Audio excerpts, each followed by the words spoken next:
ایک بزرگ فرماتے ہیں میں نے دعا مانگنے کا طریقہ اپنی بیوی سے سیکھا۔ حضرت وہ کس طرح؟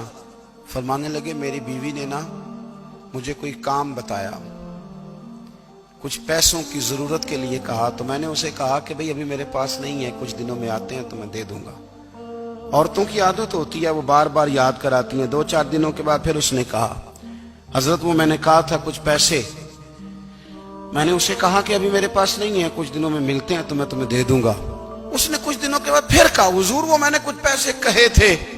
فرماتے میں نے ڈانٹ دیا، میں نے کہا کہ کیا تو روز مجھے شرمندہ کرتی ہے، کہا نا میرے پاس نہیں ہے، ہوں گے تو دے دوں گا، تو روز یاد کراتی ہے۔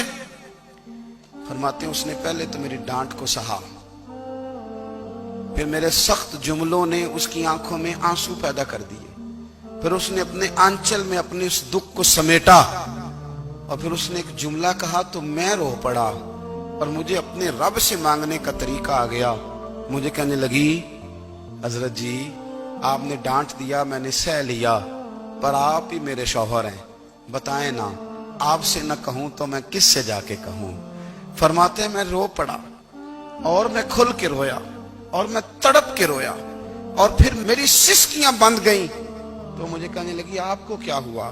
میں نے کہا مجھے بھی دعا مانگنی آ گئی ہے۔ جب میں اسے کہوں گا نا اللہ تو ہی میرا رب ہے، میں تجھ سے نہ کہوں تو میں کس سے جا کے کہوں؟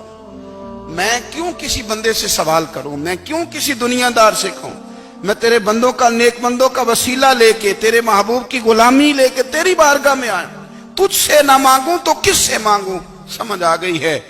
جب میں اس رنگ میں مانگوں گا تو پھر رب میرے اوپر بڑا ہی فضل فرمائے گا۔